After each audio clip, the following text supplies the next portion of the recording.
Hello साथियों, कैसे हो सब लोग? बढ़िया, मजे से।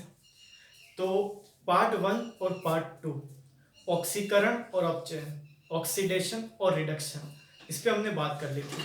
आज हम बात करेंगे रेडॉक्स पे। देखो, रेडॉक्स को समझने से पहले ज़रूरी है ऑक्सीडेशन और रिडक्शन का बेस कंप्लीट होना। ठीक है, तो आप जाइए पार्ट वन और पार्ट टू को देखिए, फिर आप रेडॉक्स वाले इस पार्ट थ्री पे आइए। ओके, यकीन मानिएगा दोस्तों, इस वीडियो को देखने के बाद में पार्ट वन, पार्ट टू और पार्ट थ्री तीनों को देखने के बाद में ऑक्सीकरण, अपचयन और रेडॉक्स, इन तीनों के संबंधित आपका कॉन्फिडेंस लेवल अप होगा, आपका कॉन्फिडेंस बढ़ेगा। क्योंकि जब भी हमें किसी चीज के बारे में जानकारी या उस चीज का नॉलेज बढ़ता है तो उस चीज के प्रति हमारा कॉन्फिडेंस लेवल बढ़ता है। ठीक है, तो आइए हम रेडॉक्स के प्रति अपना कॉन्फिडेंस बढ़ा के देखते हैं। चलो देखो, इतनी आसान डेफिनेशन है रेडॉक्स की, शायद सबसे आसान डेफिनेशन ही रेडॉक्स की हो सकती है। Red for reduction, red for reduction, ox for oxidation. ठीक है, दो शब्द बोल रहा हूं मैं, red for reduction, ox for oxidation. Red से बना रिडक्शन, ऑक्स से बना ऑक्सीडेशन, दोनों को ऐड कर दिया, वही क्या बन गया? रेडॉक्स। ओके, क्या है रिडक्शन, क्या है ऑक्सीडेशन, आप बहुत अच्छे से जानते हो। पहले पार्ट वन और पार्ट टू आप देख करके आए हो। ठीक है, एक पदार्थ का ऑक्सीडेशन हो जाए और दूसरे पदार्थ का रिडक्शन, एक पदार्थ का ऑक्सीडेशन और एक पदार्थ का रिडक्शन, उसको हम क्या बोल देते हैं? रेडॉक्स। ठीक है, एक का रिडक्शन दूसरे का ऑक्सीडेशन, उसको क्या बोल दोगे आप लोग? रेडॉक्स। आइए हम रिडक्शन की बात करते हैं। रिडक्शन का मतलब इलेक्ट्रॉन ग्रहण करना, इलेक्ट्रॉन एक्सेप्ट करना। ठीक है, जो पदार्थ इलेक्ट्रॉन एक्सेप्ट करता है वो आपका क्या कहलाता है? रिडक्शन। जब ये ग्रहण कर रहा है तो ये तो भाई थकेगा ना, त्यागे गए इलेक्ट्रॉन क्या हो जाएंगे? आपके ऑक्सीकरण में आएंगे। इसकी डेफिनेशन आपको पहले से पता थी, एक बार और हमने रिपीट कर दी। अब मैं बोल रहा हूं कि ऑक्सीडेशन में जितने इलेक्ट्रॉन त्यागता है, रिडक्शन में उतने ही इलेक्ट्रॉन ग्रहण करेगा। अगर दो इलेक्ट्रॉन ऑक्सीकरण में त्यागता है तो अपचयन में दो इलेक्ट्रॉन ग्रहण करेगा। ऑक्सीकरण में 5 इलेक्ट्रॉन त्यागता है तो अपचयन में 5 इलेक्ट्रॉन ग्रहण करेगा। ठीक है दोस्तों, त्यागे गए इलेक्ट्रॉन और ग्रहण किए गए इलेक्ट्रॉन की संख्या हमेशा बराबर होती है। ये कॉन्सेप्ट दिमाग में रखना, आपका बहुत आसान हो जाएगा रेडॉक्स को समझना। ठीक है, आइए हम बात करते हैं रेडॉक्स की एक एग्जांपल से। सोडियम, पीरियोडिक टेबल के 11 नंबर का एलिमेंट सोडियम 281, एक इलेक्ट्रॉन को त्याग दो भैया, आउटर मोस्ट वाला, और जब इलेक्ट्रॉन त्यागता है उसको हम बड़े प्यार से ऑक्सीकरण बोलते हैं। ठीक है, ये आपका ऑक्सीकरण। आइए बात कर लेते हैं Cl2, क्लोरीन। भैया एक Cl एक इलेक्ट्रॉन ग्रहण करके Cl माइनस बनाता है। यहां Cl2 दो क्लोरीन दो इलेक्ट्रॉन ग्रहण करके Cl माइनस बनाएगा, दो इलेक्ट्रॉन ग्रहण किए तो दो Cl माइनस बना दिए। और इलेक्ट्रॉन जब ग्रहण कर रहा है तो उसको बोल दो अपचयन। ठीक है, कोई एतराज नहीं है इसमें, बोल दिया हमने अपचयन। ओके, और जो अपचयन और ऑक्सीकरण मिल जाते हैं, ऐड हो जाते हैं भैया, रेडॉक्स बोल देते हैं उसको हम। ओवरऑल क्या हो गई? Redox reaction. ठीक है, ओवरऑल रेडॉक्स रिएक्शन। आइए जोड़ के देख भी लेते हैं। अब मैंने बोला आपको कि त्यागे गए इलेक्ट्रॉन और ग्रहण किए गए इलेक्ट्रॉन की संख्या बराबर होती है, इसको दिमाग में रखना है। ओके, अब दो इलेक्ट्रॉन त्याग ग्रहण कर रहा है कौन? आपका Cl2, तो दो इलेक्ट्रॉन त्यागेगा ना ऑक्सीकरण में। ठीक है, तो इंटू टू करोगे, इंटू टू करोगे, ये लो पूरी समीकरण को दो से गुणा करने पर। ठीक है, छोटी कक्षाओं में ऐसा बोलते थे, पूरी समीकरण को दो से गुणा करने पर कर दिया हमने। ये दो इलेक्ट्रॉन और ये दो इलेक्ट्रॉन, खुशी के क्षण जब कोई चीज कटती है तो मजा आता है। ठीक है, ट्वाइस Na प्लस Cl2, दो Na दो Cl2 से क्रिया करके ट्वाइस Na प्लस, देखो ये रहा twice Na plus 2Cl minus, 2 ही Cl माइनस ऐसे लिख, ठीक है। या इसी को मैं ट्वाइस NaCl भी लिख सकता हूं। आयनिक कंपाउंड है भैया, प्लस माइनस लगाऊं या नहीं लगाऊं, ओके। तो देखो प्लस माइनस लगा करके मैं आपको क्या बताना चाह रहा हूं, आप अच्छे से जानते हो ऑक्सीकरण, ठीक है। ऑक्सीकरण, तो ऑक्सीकरण अंक बढ़ेगा, ठीक है, इंक्रीज होगा। ऑक्सीकरण अंक क्या होगा, इंक्रीज होगा। अपचयन, अब जब भैया उसमें इंक्रीज हो रहा है तो इसमें कमी होगा, ठीक है। ऑक्सीकरण अंक क्या आएगी, कमी आएगी। जब भी ऐसा होता है एक ही चीज याद रखो, ऑक्सीकरण तो ऑक्सीडेशन नंबर बढ़ेगा, ठीक है। जब इसको याद रखोगे तो अपचयन में क्या हो रहा है उसको याद करने की जरूरत थोड़ी अलग से, एक पता है तो दूसरा अपने आप पता चल जाएगा, ठीक है। तो ये Na0, ये Cl0, ये Na0 से +1, भैया ये 0 है, अगर ये 0 है +1 बढ़ रहा है, 0 से +1, ओके। बढ़ने को क्या कहेंगे, ऑक्सीकरण। बढ़ने को क्या बोल देंगे हम, ऑक्सीकरण। तो ये इसमें ऑक्सीकरण हो रहा है Na से Na प्लस, ओके। बात कर रहा हूं मैं Cl की, ये लो Cl2 0 था, 0, ये रहा 0, 0 से माइनस, कमी आ रही है, 0 से -1, कमी, कमी मतलब अपचयन, ये लो, क्लियर हो गया। जब एक इस रिएक्शन में ऑक्सीकरण और अपचयन दोनों हो रहा है तो रेडॉक्स रिएक्शन, ओके। आइए एक और एग्जांपल लेता हूं मैं,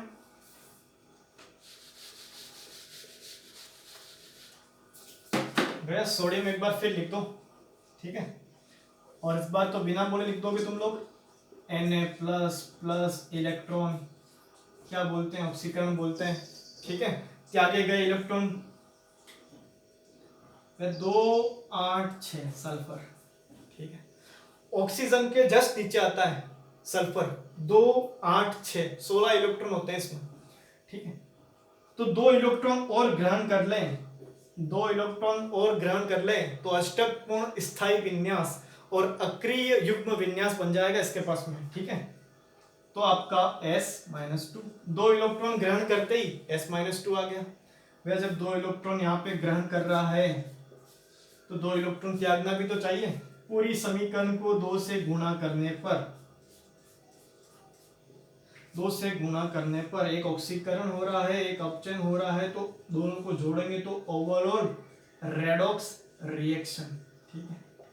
या रेडॉक्स रिएक्शन दोनों को जोड़ना है, प्लस करना है, करते हैं। आइए, खुशी के क्षण, 2 इलेक्ट्रॉन से 2 इलेक्ट्रॉन कैंसर, ट्वाइस Na, ये आपका ट्वाइस Na सल्फर के साथ ऐड होगा। जैसे ही सल्फर से ऐड होगा देखिए क्या बनेगा product, twice Na plus S-2, Na plus S-2। भैया 2 Na है लेकिन S एक ही है, इसलिए Na के 2 को कहाँ लिख देंगे हम, Na ट्वाइस S-2। या तो इसको ऐसे लिखो या इसको सिंपल Na2S लिख दो, जैसे हम पहले लिख के आ रहे हैं NaCl, ऐसे लिख दिया Na2S, ठीक है। आयन शो नहीं किए। अब ये 0, ये 0, भैया 0 से +1, 0 से +1 ऑक्सीकरण, ऑक्सीकरण, भैया 0 से -2, 0 से -2 अपचयन। जहां ऑक्सीकरण और अपचयन दोनों होते हैं उसको हम बड़े प्यार से redox, red plus ox, redox बोलते हैं, ठीक है। तो ये आपका रेडॉक्स अभिक्रिया का एक और एग्जांपल। आइए मैं आपको एक और इसके पहचान का तरीका बताता हूं। रेडॉक्स को पहचानने का एक और तरीका हम देखते हैं, ठीक है। आइए मैं आपसे बात कर रहा हूं अस प्लस इक से इक प्लस अस, क्या लिख दिया, अरे ये क्या लिख दिया, यही चल रहा है सबके मन में, आओ बताता हूं। अस और इक, ठीक है। अरे किसी के नाम नहीं है, ये आपका Fe+2, ये आपका Fe+3, मैं बोल रहा हूं ये होता है फेरस, ये होता है फेरिक। जिसके ऊपर चार्ज ज्यादा है, ऑक्सीकरण संख्या जिसकी ज्यादा है, उसको इक से दर्शाते हैं। इक में याद रखना बड़ी मात्रा होती है तो बड़ा चार्ज। आपका Sn+2 स्टेनस, ठीक है, Sn+4 स्टेनिक। भैया अगला तो आप ही बोल दोगे। Hg+1 सोचो क्या होगा, Hg+2 ये भी सोचो क्या होगा। जब ये मर्क्यूरस है, ठीक है, तो ये मर्क्यूरिक हो जाएगा। ओके दोस्तों, ठीक है। अस और इक, और एग्जांपल से बताता हूं। Fe+2 ferrous, Sn+4 Stenik. इन दोनों की रिएक्शन से अगर Fe+3 प्लस Sn+2 बन जाए तो यहां पे आपका +2 से +3, +2 से +3 ऑक्सीडेशन स्टेट में वृद्धि, मतलब ऑक्सीकरण, ठीक है। Sn+4 से Sn+2, +4 से +2 कमी, कमी का मतलब ऑक्सीडेशन स्टेट में कमी, मतलब अपचयन।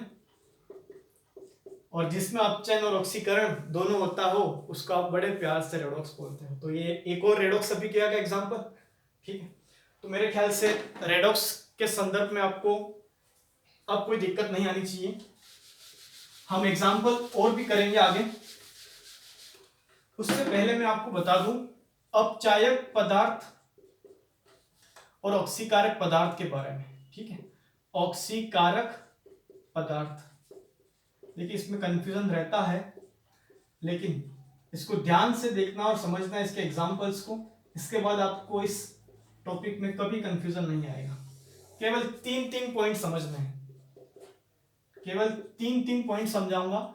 ऑक्सीकारक, ऑक्सीकारक मतलब ऑक्सीकरण, ठीक है। सबसे पहले लिख दो, पहला पॉइंट याद रखना, ऑक्सीकारक मतलब ऑक्सीकरण कराने वाला। इसको इंग्लिश में हम ऑक्सीडाइजिंग एजेंट बोलते हैं, ऑक्सीडाइजिंग एजेंट या फिर ऑक्सीडेंट भी बोलते हैं, ठीक है। अब ये एजेंट है, ये एजेंट है तो दूसरे का काम कराएगा, ठीक है, ऑक्सीकरण करवाएगा।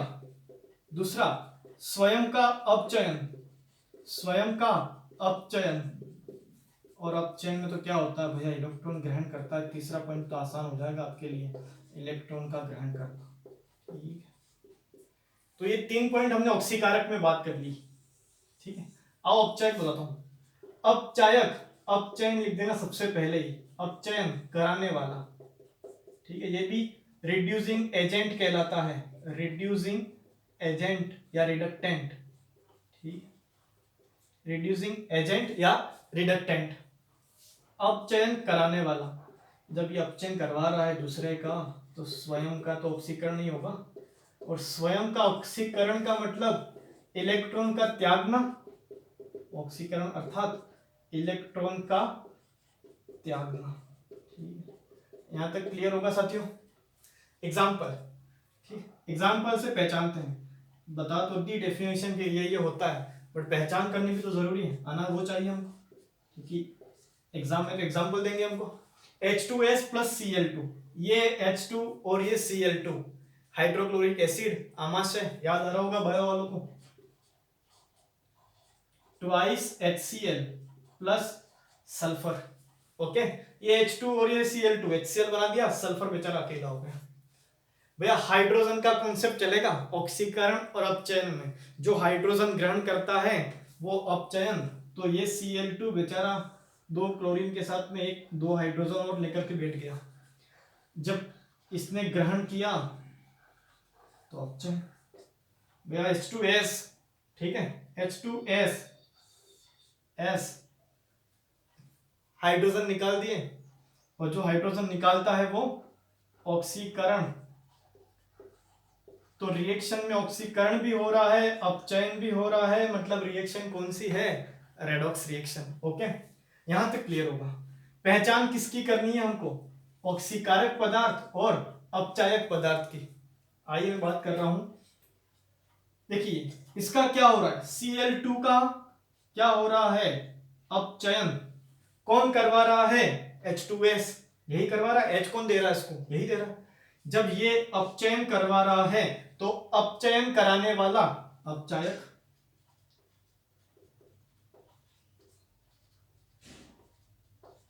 भैया H निकल रहे हैं, ऑक्सीकरण हो रहा है, कौन करवा रहा है? ये H निकाल कौन रहा है? ये। तो ऑक्सीकरण कराने वाला क्या होता है? ऑक्सीकारक। ऑक्सीकारक पदार्थ, ऑक्सीडाइजिंग एजेंट। तो आपको सबसे पहले तो ये पता लगाना है कि ऑक्सीकरण किसका हो रहा है और रिडक्शन किसका हो रहा है। जो ऑक्सीकरण करवा रहा है वो आपका ऑक्सीकारक पदार्थ, जो अपचयन करवा रहा है वो अपचायक पदार्थ। आइए एक और एग्जांपल लेता हूं। CuSO4 copper sulphate plus zinc ZnSO4 विस्थापन अभिक्रिया में भी लिखते हैं, इलेक्ट्रोकेमिस्ट्री में 11 12 हर जगह काम आता है आपका। ठीक है, तो सबसे पहले देखते हैं कि किसका ऑक्सीकरण हो रहा है और किसका अपचयन हो रहा है। देखो SO4-2 होता है, जानते हो आप, सल्फेट। ठीक है, अब ये जब Cu+2 से मिलेगा तभी तो CuSO4 बनेगा। मतलब यहाँ पे Cu की ऑक्सीडेशन स्टेट कितनी है? +2। यहाँ पे कितनी है? 0, चार्ज ही नहीं कुछ भी। यहाँ पे जिंक कितना है? 0, यहाँ पे +2। भैया गौर करना, Cu+2 से 0, +2 0, +2 से 0, +2 से 0, कमी आ रही है। कमी को हम बड़े प्यार से अपचयन बोलते हैं। ठीक है, ये देखो 0, 0 से +2, 0 +2 बढ़ रहा है, ऑक्सीकरण। तो ये तो क्लियर हो गया कि ये रिएक्शन हमारी रेडॉक्स रिएक्शन है। ठीक है, अब ऑक्सीकारक पदार्थ कौन सा है, अपचायक पदार्थ कौन सा है? आइए देखते हैं। इसका क्या हो रहा है? ऑक्सीकरण। कौन करवा रहा है? ये CuSO4। तो भाई साहब आपको हमने क्या नाम दे दिया? ऑक्सीकारक। क्यों? क्योंकि आप ऑक्सीकरण करवा रहे हो। ऑक्सीकारक पदार्थ। ठीक है, एक ढूंढ लिया, दूसरा बाकी है। या जिंक क्या करवा रहा है? अपचयन। किसका करवा रहा है? इसका अपचयन हो रहा है। कौन करवा रहा है? ये। ठीक है, सल्फेट छीन रहा है, कौन करवा रहा है? जिंक। भैया आप क्या करवा रहे हो? अपचयन। तो आप अपचायक हो। आप अपचयन करवा रहे हो तो आप क्या हो? अपचायक हो। तो आज के बाद ऑक्सीकारक पदार्थ और अपचायक पदार्थ में आपको कोई भी इश्यू नहीं होगा। ठीक है, तो ये थी आपकी पूरी थ्योरी रेडॉक्स के संदर्भ में। आइए 5 एग्जांपल, ठीक है, जो आपके कंपटीशन एग्जाम में भी क्वेश्चन बनते हैं कि बताइए इसमें रेडॉक्स रिएक्शन कौन सी है, छाटी है, कौन सी नहीं है। तो मैं आपसे 5 एग्जाम्पल की बात करता हूं।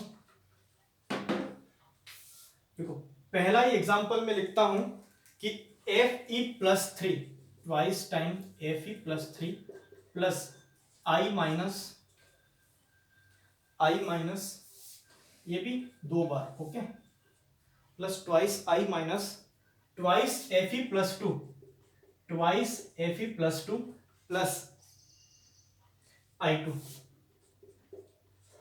मैं देखो आसानी से आप लोग बताओगे कहां ऑक्सीकरण हो रहा है, कहां अपचयन हो रहा है। +3 से +2, +3 से +2, कहीं कोई सोचने की जरूरत नहीं। कमी आ रही है, ऑक्सीकरण अंक में कमी आ रही है। +3 से +2 अपचयन।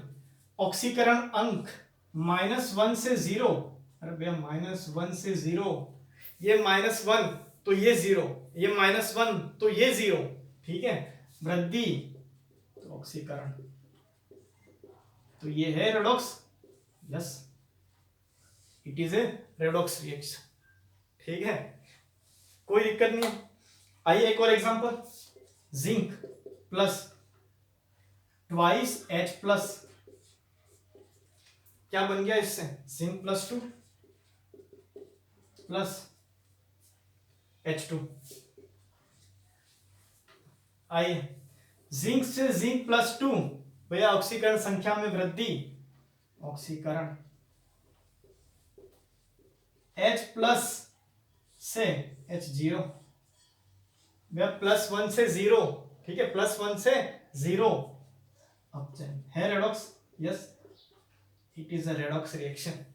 ओके, तो ये दो एग्जांपल क्लियर हो गए। आइए आगे बढ़ते हैं हम।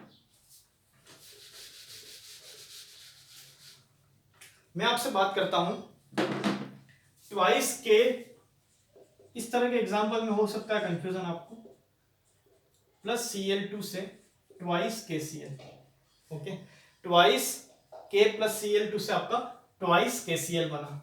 आप अच्छे से जानते हो कि पोटेशियम +1 बनाएगा, जैसे हमारा सोडियम एक इलेक्ट्रॉन त्याग करके बना रहा था, ठीक है, ऑक्सीकरण। Cl2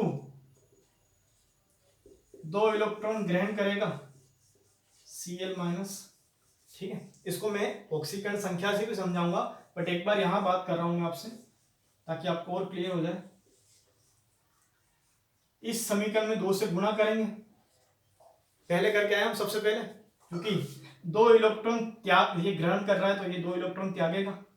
मेरा खुशी के क्षण फिर से 2 इलेक्ट्रॉन से 2 इलेक्ट्रॉन कैंसिल, ये ट्वाइस के प्लस Cl2 ट्वाइस के प्लस Cl-, ठीक है, 0 से +1, 0 से -1, ठीक है, ये K पे 0, इस पे भी 0, ये +1 ये -1, 0 से +1 ऑक्सीकरण संख्या में वृद्धि मतलब ऑक्सीकरण।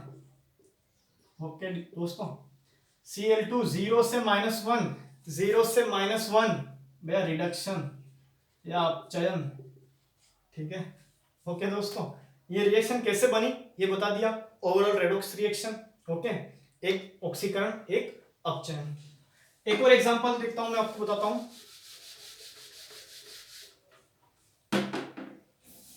लास्ट एग्जांपल हम बात कर लेते हैं कि आपका twice time aluminium plus 3 time copper +2 is equal to twice time Al +3 +3 time copper. अब आराम से बता सकते हो, एल्यूमिनियम 0 से +3, भैया ऑक्सीकरण संख्या में वृद्धि, ऑक्सीकरण शायद 50वीं बार बोल रहा हूं इस पूरे वीडियो में, ठीक है, ऑक्सीकरण संख्या में वृद्धि, ये 0 ये +3 तो ऑक्सीकरण, Cu+2 से 0, भैया ऑक्सीकरण संख्या में कमी, अपचयन, ठीक है, तो यहां क्लियर। अब बता भी देता हूं ये कैसे बना। एल्यूमिनियम कितना बनाएगा, एल्यूमिनियम +3 कितने इलेक्ट्रॉन त्याग देगा, 3 इलेक्ट्रॉन, +3 बनाना 3 इलेक्ट्रॉन त्यागेगा। ऑक्सीकरण के एग्जांपल में बात भी की थी हमने, सोडियम मैग्नीशियम एल्यूमिनियम, ठीक है। आपका Cu+2 है, 2 इलेक्ट्रॉन ग्रहण करेगा, क्या बना देगा, Cu, ठीक, +2 पे 2 इलेक्ट्रॉन ग्रहण किया तो Cu 0 हो गया, चार्ज +2 से -2 कैंसल, 0 आ गया, ओके। अब देखिए, ये फर्स्ट ये सेकंड, मैं बोल रहा हूं कि यहाँ 2 इलेक्ट्रॉन यहाँ 3 इलेक्ट्रॉन, दोनों समीकरण को बराबर करना है, ऊपर 2 का गुणा कर दो नीचे 3 का गुणा कर दो, ऊपर 2 का गुणा कर दो नीचे 3 का गुणा कर दो। आइए 2 का गुणा करते हैं, 6 2 2, 3 का गुणा 3 3 दूनी 6 और 3, ठीक है, जोड़ दो। सबसे पहले खुशी के क्षण, twice time Al plus 3 time Cu+2 twice time Al +3 3 time Cu। देखो भैया आ गई ऑक्सीकरण और अपचयन। तो ये आपके एग्जाम्पल ऑक्सीकरण और अपचयन के, ठीक है दोस्तों। कैसा लगा वीडियो आप कमेंट में बताइएगा, और आप अगर कोई टॉपिक सीखना चाहते हैं केमिस्ट्री और जनरल साइंस से रिलेटेड तो आप कमेंट में बता सकते हैं, मैं कोशिश करूंगा कि अगली बार उसे उस टॉपिक को अच्छे से बताया जाए, ओके दोस्तों। तो 2 गज की दूरी, वैक्सीन भी है ज़रूरी, याद रखना दोस्तों, वैक्सीनेशन करवाएं। जब भी आपका मौका आता है, जब भी आपके मोबाइल पे मैसेज आ जाता है कि आपका वैक्सीन डोज लगना है, तो आप अवश्य पहुंचें और वैक्सीन लगवाएं, ओके। और कुछ लाइनें आपको बोलना चाहूँगा कि कुछ गलियां कभी बिछड़ती नहीं, कुछ गलियां कभी बिछड़ती नहीं, कुछ रातें कभी बदलती नहीं। सपने जिनकी आंखों में तैरते हैं, कश्तियां उनकी कभी ठहरती नहीं। सपने जिनकी आंखों में तैरते हैं, कश्तियां उनकी कभी ठहरती नहीं। धारा का प्रवाह प्रखर होता है, मंजिलें जिनकी मचलती नहीं। धारा का प्रवाह प्रखर होता है, मंजिलें जिनकी मचलती नहीं। तन्हाइयां भी कहाँ हावी होती हैं उन पर, तन्हाइयां भी कहाँ हावी होती हैं उन पर, जिनकी हाथों से किताबें निकलती नहीं। मेरी लाइनें थी ये। मेरा पेज भी है इंस्टाग्राम पे, सुनहरे अल्फाज, आप चाहे तो फॉलो कर सकते हैं। ओके दोस्तों, मिलते हैं नेक्स्ट वीडियो में। अपना ध्यान रखिए, अपने आसपास पड़ोसियों का ध्यान रखिए।